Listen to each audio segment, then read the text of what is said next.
Hello, ધોરણ 11 કોમર્સના ગુજરાતી માધ્યમના દરેક વિદ્યાર્થી મિત્રોને અશ્વિન પટેલના નમસ્કાર. તો વિદ્યાર્થી મિત્રો, અગાઉના સેશનની અંદર આપણે ચેપ્ટર નંબર 7 એટલે કે નિદર્શન પદ્ધતિઓ વિશેની માહિતી મેળવેલી હતી. આજના આપણા લેક્ચર્સની અંદર નેક્સ્ટ ચેપ્ટર નંબર 8 વિધેય માટેની વાત કરવાની છે. વિધેયને ઇંગ્લિશમાં ફંક્શન તરીકે ઓળખવામાં આવે છે. તો આપણા જે મુદ્દા છે કે કયા કયા ટોપિક્સ આપણે આજે શીખવાના છે, તો જેની અંદર વાત કરીએ તો પર્ટિક્યુલર વિધેયની વ્યાખ્યા એટલે કે વિધેય કહેવાય કોને, બરાબર.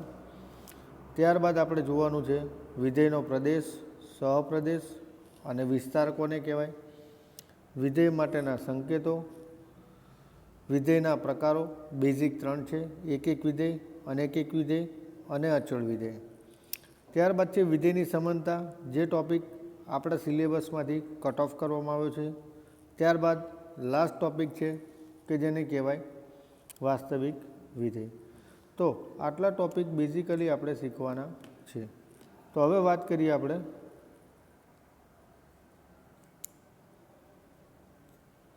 તો સૌપ્રથમ આપણે આગળ જોવાનું છે આ ચેપ્ટર્સની અંદર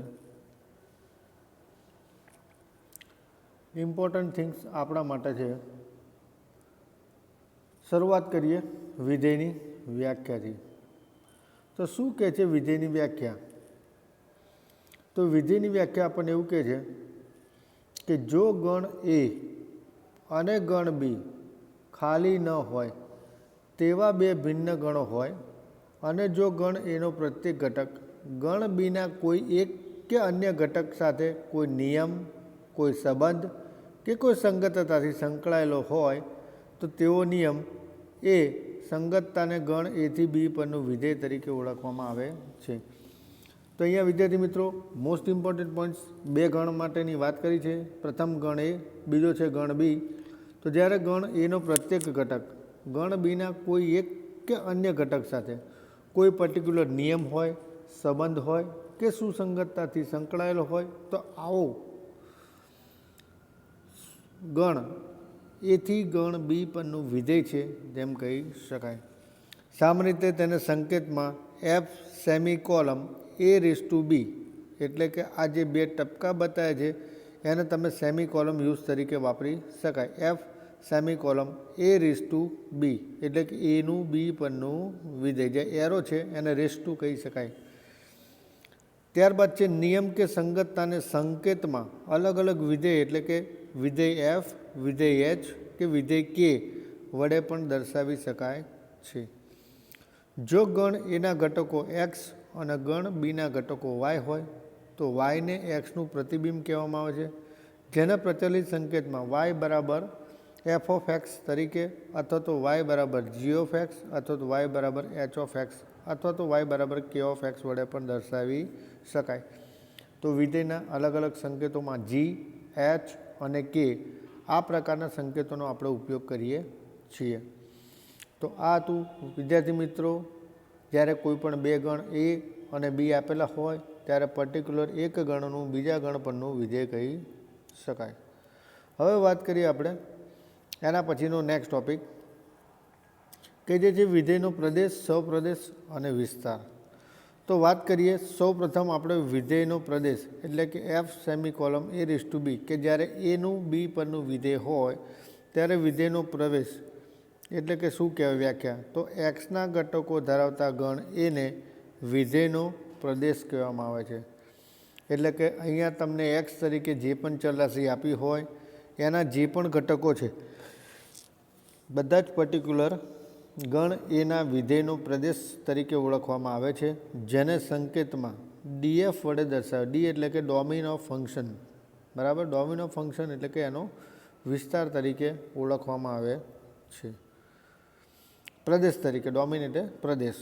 ત્યારબાદ છે બીજો ટોપિક કે એની અંદર કે વિધેયનો સહપ્રદેશ. તો વિધેયનો સહપ્રદેશ એટલે શું?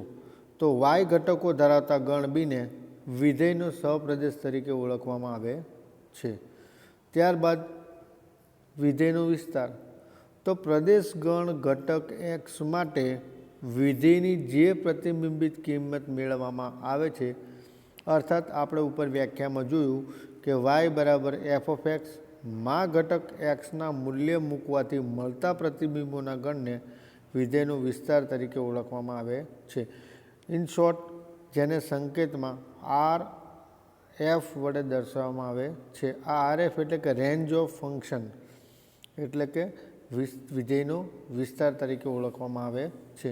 તો વિધેયના વિસ્તારમાં બીજું કશું જ નહીં, આપણને એક્સ તરીકે જે ચલરાશિ આપી છે એની અંદર કિંમતો આપણે મૂકી દઈએ તો જે કિંમતો આપણને મળે એ આપણા માટે સંકેત આર એફ વડે દર્શાવી શકાય.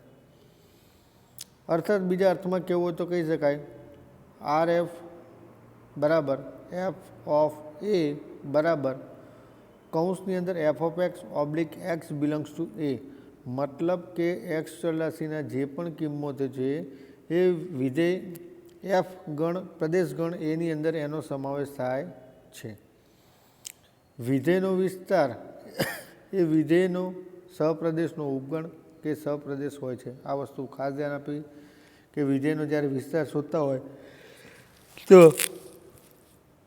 આવો વિસ્તાર પર્ટિક્યુલર સહપ્રદેશનો ઉપગણ કે સહપ્રદેશ પોતે પણ હોઈ શકે છે. ત્યારબાદ નેક્સ્ટ ઇમ્પોર્ટન્ટ પોઈન્ટ, સહપ્રદેશમાં એવા ઘટકો જ હોઈ શકે જે પ્રદેશગણના કોઈ પણ ઘટકનું પ્રતિબિંબ ન હોય. આટલે નિયમો ખાસ ધ્યાન રાખવા જોઈએ છે પર્ટિક્યુલર જ્યારે આપણે પ્રદેશ, સહપ્રદેશ અને વિસ્તારની જ્યારે દાખલામાં ગણતરી કરતા હોય ત્યારે. ત્યારબાદનો મેજર પોઈન્ટ્સ આપણા માટે છે વિધેયના સંકેતો. તો વિધેયના સંકેતોમાં આપણે જોવા જઈએ તો પહેલું છે જો F semicolon A raise to બી. તો આને કહેવાય શું? તો એ એફ એ ગણ એથી બી પરનું વિધેય છે જેમાં એ પ્રદેશ ગણ છે અને નેક્સ્ટ બી આપણા માટે સહપ્રદેશ ગણ તરીકે ઓળખવામાં આવે છે. એ જ રીતે બીજી વાત, જો વિધેય જી સેમી કોલમ પી રેઝ ટુ એસ હોય, મતલબ કે જી એ ગણ પીથી ગણ એસ પરનું વિધેય છે જેમાં પી પ્રદેશ ગણ અને એસ સહપ્રદેશ ગણ છે. આ રીતે આપણને કે અને એચ માટે પણ આ વસ્તુ આપણને જોઈ શકાય. તો અલગ અલગ આપણે અહીંયા પ્રદેશ માટેની માહિતી જોઈ કે જેમાં ત્રીજા નંબર પર આપણે વિધેય જોયું કે જો કે semicolon X raise to Y હોય તો કે એ ગણ એક્સથી ગણ વાય પરનું વિધેય છે તેમ કહેવાય, જ્યાં કેપિટલ એક્સ બરાબર આપણા માટે પ્રદેશ ગણ અને કેપિટલ વાય બરાબર સહપ્રદેશ ગણ બને. લાસ્ટ વિધેયના સંકેત તરીકે જો H semicolon T raise to U હોય તો એચ એ ગણ ટીથી ગણ યુ પરનું વિધેય છે એમ કહેવાય, જ્યાં ટી પ્રદેશ ગણ અને યુ એ સહપ્રદેશ ગણ તરીકે ઓળખવામાં આવે છે. ત્યારબાદ વાત કરીએ તો મોસ્ટ ઇમ્પોર્ટન્ટ પોઈન્ટ્સ આને આપણે જોવાના છે વિધેયના મુખ્ય પ્રકારો. તો વિધેયના મુખ્ય પ્રકારો 3 છે.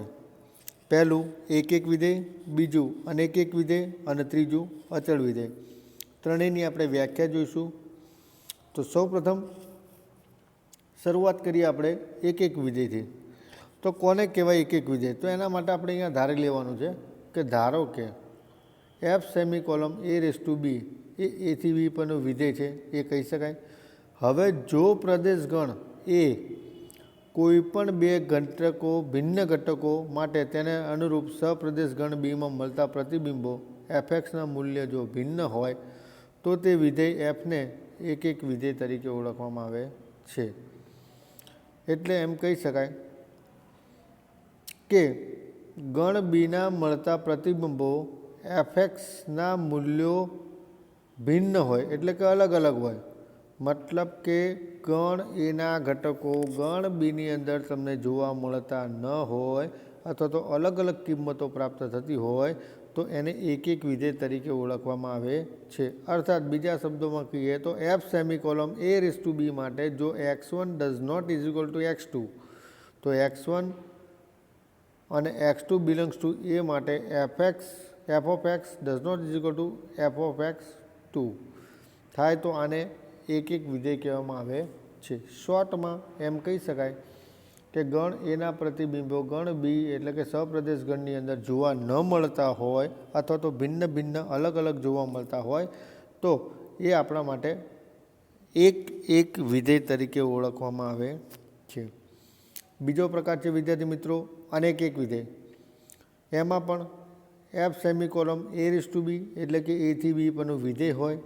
જો પ્રદેશ ગણ એના કોઈપણ બે ભિન્ન ઘટકો માટે તેને અનુરૂપ સપ્રદેશ ગણમાં મળતા પ્રતિબિંબો એફએક્સના મૂલ્યો સમાન હોય, મતલબ કે ગણ એના પ્રતિબિંબો ગણ બીની અંદર કિંમત મેળવતા જોવા મળતા હોય તો એવું વિધેય આપણા માટે અનેક એક વિધેય તરીકે ઓળખવામાં આવે છે.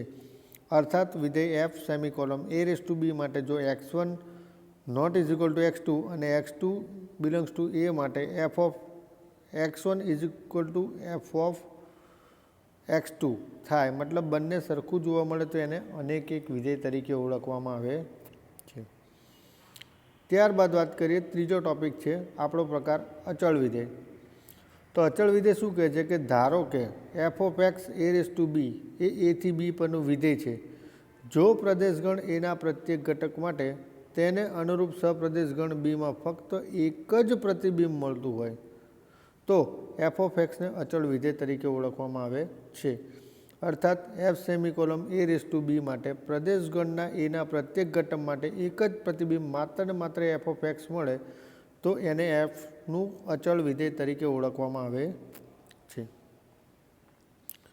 ત્યારબાદ આપણે વાત કરવાની છે કે પર્ટિક્યુલર સમાન વિધેયો. તો સમાન વિધેયો તમારા સિલેબસની અંદર ગણતરીમાં લેવામાં આવતા નથી, એટલે આપણે ટોપિકની અવગણના કરશું. ત્યારબાદ વાત કરીએ તો આપણા માટે છે વાસ્તવિક વિધેય. તો કોને કહેવાય વાસ્તવિક વિધેય?